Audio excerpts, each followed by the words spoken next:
আসসালামু আলাইকুম আমার প্রিয় ভাই বোন বন্ধুরা, আশা করছি আমার এই ভিডিওটা তোমরা যে যেখান থেকে বসে দেখছো আল্লাহর রহমতে তোমরা সকলেই ভালো আছো। আলহামদুলিল্লাহ আলহামদুলিল্লাহ আমরা সবাই ভালো আছি। বেশ কিছুদিন অনেক ব্যস্ততা এবং ঝামেলা মধ্যে দিয়ে আমার দিনগুলো অতিবাহিত হয়েছে। শেষ পর্যন্ত আজকে ভিডিওর ভয়েস দিচ্ছি। আজকে কিন্তু অনেকটাই ফ্রি আছি। আর আজকের ভিডিওতে আমি 50 জনের রান্না কিভাবে করলাম সেগুলো একটুখানি তোমাদের সঙ্গে শেয়ার করেছি, সবটা তুলে ধরতে পারিনি। ভিডিওর সাথে থাকবে, ভিডিওর শেষ পর্যন্ত থাকলে তবে বুঝতে পারবে। কিছুদিন আগেও এটা ভাবিনি যে এরকম খাবার আমি তৈরি করব। আল্লাহ চাইলে কি নাই হয়, আল্লাহ চেয়েছে তাই এটা হচ্ছে। তো তোমাদের ভাইয়ের যে শরীরটা খারাপ, তো যেহেতু পেটের প্রবলেম, তাই একদম এই যে গাজর, আলু, মুগের ডাল আর অল্প একটু চাল দিয়ে 3টে সিটি দিয়েছি, 3-4টে এরকম সিটি দিয়েছি দিয়ে, আর এই যে চামচে করে একদম ঘেটে দিচ্ছি। কিছুদিন আগে আবার একটু মিক্সিতে ঘেটে দিচ্ছিলাম, তো এখন এমনি চামচে করেই দিচ্ছি। দিয়ে এখানে আরেকটু পাতলা করে দেব, দিয়ে তার খাবারটা আমি রেডি করে দিচ্ছি। এটাই ছিল আজকে প্রায় 15 দিনের খাবার। এইভাবেই তিনবেলা চলছে খাবারটা। তো এখন আলহামদুলিল্লাহ অনেকটা সুস্থ। আর তোমাদের সঙ্গে শেয়ার করব বলেছিলাম, তো শেয়ার না মানে বলেছিলাম যে আমি এখন খুবই ব্যস্ত আছি। এক তো শরীর খারাপ, হসপিটালে ছিল, আর হসপিটাল থেকে 2 দিন আগে এসেছে বাড়িতে, আর 2 দিন পরেই শুরু হয়ে গেল মেহমান আসার, মানে মেহমান আসার কথা আছে। তো গতকাল আসবে। মোটামুটি সব মিলিয়ে 50 জনের আয়োজন আমি করছি। তো একটা রাঁধুনি রাখার কথা হয়েছিল, তো রাঁধুনি তো রাখতে দিইনি, তো আমরা নিজেরাই মোটামুটি বাড়িতে বানিয়ে নিচ্ছি। তো এইগুলো আগের দিনে আমি সব মাংসগুলো, চিকেন, মাটন, বিফ সব এগুলো আমি ম্যারিনেট করে রেখে দিয়েছিলাম ফ্রিজে। তো আমার ফ্রিজে তো সব হয়নি, তো আমার জায়েদের ফ্রিজেও রেখেছিলাম। আর আগে থেকে এইভাবে ম্যারিনেট করে রেখে দিলে আমার মনে হয় কাজটা অনেকটা সুবিধা হয়, আর সেটা কিন্তু হয়েও ছিল। তো মেহমান আসার আগে আমার মানে 11টার মধ্যে, 11:30টার মধ্যে আমার এই রান্না পুরো কমপ্লিট হয়ে গিয়েছিল। আর এখানে আমি এই যে বিফটাকে ম্যারিনেট করে রেখে দিচ্ছি, এটাও থাকবে। তো তোমাদের ভাই তো কিছুই করতে পারেনি, তো একটু দেখেও দিচ্ছিল, আমার সাথে ছিল, আর আমার একটা জা ছিল, তো সেই জাটাকে নিয়ে আমি এগুলো সব করে নিচ্ছি। রবিবার মেহমান এসেছিলো, এটা শনিবার, তো এটা করেছি। মাটন ম্যারিনেট করে রেখে দিয়েছি, সেটা আর তোলা হয়নি। অনেক কিছুই তুলতে পারিনি, মানে এতটাই আমি ব্যস্ত ছিলাম। পুরো ভিডিওটা যে তোমাদের সঙ্গে শেয়ার করব, তো সেটা আমি কিছুই করতে পারিনি। তারপরে আমার এত আফসোস লাগছে, এত খারাপ লাগছে, কিছু বলারও নাই আর করা নাই, কিন্তু অনেকটাই ব্যস্ত ছিলাম। আর আমার ফোন কোথায় ছিল সেটাও আমি জানি না। তো আগের দিন, এখন বাজে প্রায় দুপুর 2টো, তো এত গরম, কিছুদিন আগে পর্যন্ত একদম হাওয়া নেই, গুমোট।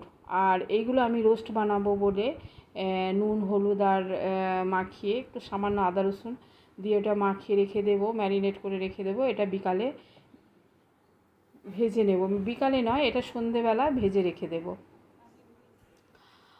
কারণ এটাও আমার অনেকটা সুবিধা হবে।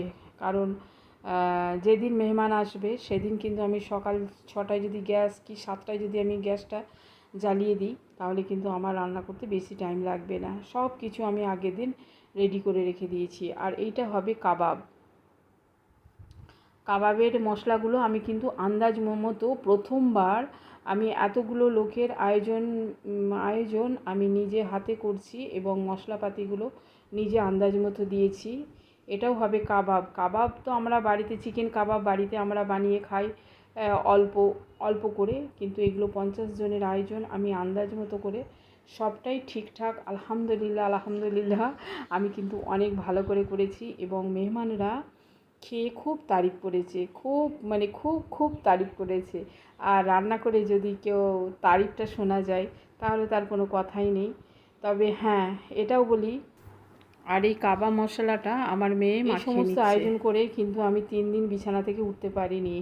এত আমার শরীরের অবস্থা খুবই খারাপ হয়ে গিয়েছিল, জ্বর, গা হাতে ব্যথা 3 দিন ধরে এতটাই ব্যথা হয়ে গিয়েছিল, মানে পুরো এনার্জি লেভেলটা একদম লো হয়ে গিয়েছিল। আমি উঠে বসার মতো আমার ক্ষমতা ছিল না। যতটা ছিল আমাকে রাঁধুনি রাখতে বলেছিল, তার সত্ত্বেও আমি কিন্তু রাখতে দিইনি, যে না, আমাদের বাড়িতে মেহমান আসবে, আমি নিজেই রান্নাটা করব। তবে হ্যাঁ, আমি নিজে করিনি, সবাই আমার সাথে ছিল। আমাকে হেল্প না করলে নিশ্চয়ই আমি পারতাম না, একার দ্বারা এগুলো অসম্ভব। তো দায়িত্বটা আমি একা নিয়েই, সমস্ত মশলাপাতি নিয়েই আমি করেছিলাম। আর আমার ভাসুরের ছেলে ছিল, তোমাদের ভাই ছিল। আর রান্নার সময় তো তোমরা দেখতেই পাবে, এগুলো আগের দিনে আমার ভাই, আমার ছোট ভাই ছিল, আমার আব্বাজি ছিল, আর তোমাদের ভাইও ছিল, দেখিয়ে দিয়েছিল, কারণ সে তো কিছু করতেই পারছে না। তার হাতের সেলাইনে এত ইঞ্জেকশান হয়েছে, তো সে হাতটা নামাতেই পারছে না, এত তার কষ্ট হয়েছে। আর এগুলো কাবাব বানাবো বলে, তো এগুলো ম্যারিনেট করে এগুলো ফ্রিজে রেখে দেবে, এগুলো হবে কালকে। আর কাবাবে যদি আগের থেকে ম্যারিনেট করে রেখে দেওয়া হয়, সেই খাবার খেতে যে কতটা সুন্দর এবং লোভনীয় হয়। হ্যাঁ, তো এই সমস্ত কাজ করে নেওয়ার পর দেখো সমস্ত সব ধুয়ে রেখে দিয়েছিলাম। রাত্রিরেও কিন্তু অনেক সবাই মিলে, আমার জায়েরাও এসেছিলো, সবাই মিলে ধোয়া, কাটাকুটি, পেঁয়াজ বেরেস্তা সব কিছু করে রেখে দিয়েছিলাম। সেগুলো কিন্তু আমার তোলা হয়নি। আর তারপরে এই যে আমি রান্না বান্না করতে শুরু করে দিয়েছি। আর প্রথমেই আমি তৈরি করে নেব রোস্ট, চিকেন রোস্ট। রোস্টের মশলাটা এখানে রেডি করে নিচ্ছি। একদিকের গ্যাসে রোস্ট হবে, আর একদিকে মাটন আর বিফটা হয়ে যাবে খুবই তাড়াতাড়ি। তো এখন আমি করছি 50 জনের আয়োজন, তো সেখানে তো পরিমাণটা দিতেই হবে। আর আমি সব কিছু কোনো মেপে দিইনি, আন্দাজ মতো করে আমি করেছিলাম। তো দেখতে থাকো আমার ভিডিওটা। আর আমার ভিডিওটা যদি কেউ প্রথমবার দেখে থাকো, আমার প্রিয় ভাই বোনেরা, আমার বন্ধুরা, অবশ্যই সাবস্ক্রাইব করে আমার পাশে থেকো। আর এখানে একদম সাধারণ ঘরোয়া মশলা দিয়েই আমি রোস্টটা বানিয়েছিলাম। জিরে ধনে গুঁড়ো, লঙ্কা গুঁড়ো, রেড চিলি পাউডার, আর ঝালের জন্য কিছু চিলি পাউডার, এটা ঝালের জন্য। তো আমি সব কিছু আন্দাজ মতো দিয়েছিলাম, তো একদম পারফেক্ট হয়েছিল। তো আমি অনেক দুঃখিত যে তোমাদের ফিনিশিং যেটা হয়ে যায়, রান্নার ফিনিশিংগুলো আমি দিতে পারিনি। আমি এখানে এখন বাজে সকাল 7:30, তো আমি এখানে শুরু করে দিয়েছি। তখন মনে হচ্ছে কখন আমি রান্নাটা করব। আর ওদিকে ভিতরে কিচেনে আমার ভাবিরা এসেছে। ভাবিরা বলি না, আমি ওদের নাম বলেই ডাকি। আমার ভাইয়ের বউ, যেহেতু ওরা আমার থেকে অনেক ছোট, তো ওরা ওখানে চায়ের ব্যবস্থাটা করছে, চা করছে, খাওয়া দাওয়া করছে। আমার বড় ভাই এই প্রথমবার আমার বাড়িতে, আমার বাপের বাড়ির ফ্যামিলি সবাই, আমার দুটো ভাই, আমার দুটো ভাইয়ের বউ, ভাইপো, ভাইঝিরা, আব্বাজি, মা, আমার দাদি, সবাই এসেছে। তো অনেক অনেক খুশি। এই যে আমার মা ওইদিকে বসে আছে, আর সেই যেখানে সব রান্নার আয়োজন হচ্ছে। আমার দাদিও আগে বসেছিল ওখানটা, তোমাদের বলা হয়নি। আর এই যে আমার আব্বাজি, আর এই যে আমার ভাসুরের ছেলে রাজা, এরা সবাই মিলে আর কি রান্না করছে। আর চিকেনটাই দেখো, আমি অনেক রাত্রিরে আমি ভেজে রেখে দিয়েছিলাম। সকালবেলা যদিও বেশি টাইম লাগলো না, সকালে ভাজলেও আমার কোনো অসুবিধা হতো না। শুধু মনে হচ্ছে যদি দেরি হয়ে যায়, মনের মধ্যে একটা অন্যরকম একটা ফিলিংস হচ্ছিল, তাদের আগে করে নিতে পারবো কি। আর ওই যে দরজাটা দেখতে পাচ্ছ, ওটা কিন্তু আমার গোডাউনের দরজা। ওখানে হচ্ছে রাধাবল্লভী, লুচির নাস্তার আইটেমটা ভিতরে হচ্ছে, আর এখানে হচ্ছে লাঞ্চের আইটেমটা। তো দেখো ওখানে বসিয়ে দিয়েছে, যেহেতু আমাকে এরা সবাই হেল্প করছে।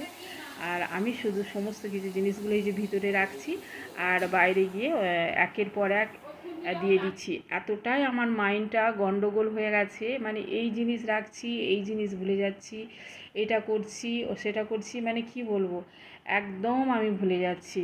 তো সেই জন্যে আমি সব জিনিসগুলো একে একে সব সাজিয়ে সাজিয়ে রেখে দিচ্ছি যাতে করে ভুলে না যায়। আর যেহেতু আমি এখানে পেঁয়াজ বেরেস্তা করে তারপরে কাজু বাদাম কিশমিশ সব কিছু পিষে আমি রেখে দিয়েছি এখান থেকে নিয়ে আমি শুধু হাঁড়িতে ঢালছি। আর এই যে আমার ভাসুরের ছেলে ও নাড়ছে, ও আমাকে অনেকটা হেল্প করেছে। মানে ও একজন পাকা রাঁধুনি, মানে বাড়িতে আমাদের পাড়াতে ছোটোখাটো বিয়ে শাদি হলে তো ও রান্না করতে চায়, তো তারও একটা আন্দাজ আছে, সেই বুঝে আমরা কিন্তু রান্নাটা করেছিলাম। তো যারা খেয়েছে তারা কিন্তু বলেছে লেভেলে রান্না হয়েছে, দারুণ চিকেন রোস্ট। আর এই যে আমার ভাইপো এসে গেছে, আমার ভাইপো এসে একটুখানি হাত লাগাচ্ছে। এটা আমার ছোটো ভাই আব্বাজি, বড় ভাই ওই দেখো ওখানে ও ব্রাশ করছে। তো মানে বুঝতেই পারছো এখন সকালবেলা আমি একদম রান্না বান্না রেডি করেছি। আর 11:30টার মধ্যে কিন্তু আমার সব রান্না রেডি হয়ে গেছিলো। আর হ্যাঁ, বিরিয়ানিটার কথাটা আমি তোমাদের বলতে ভুলে গেছিলাম। তো বিরিয়ানিটা আমরা যে বাইরে যে বাজারে দোকানে বিরিয়ানি পাওয়া যায় ওখান থেকে অর্ডার দিয়ে দিয়েছিলাম। কারণ এমনিতেই তোমাদের দোলা ভাইয়ের শরীরটা খারাপ ছিল, তো ঝামেলার জন্য ওটা বাইরে থেকে অর্ডার দিয়েছিলাম। আর বাকি এক্সট্রা যে রান্নাগুলো সেগুলো আমরা ঘরে সবাই মিলে করে নিয়েছিলাম। তো আলহামদুলিল্লাহ সব কিছু ঠিকঠাক হয়ে গিয়েছিল। সবাই তোমরা দোয়া করবে। আর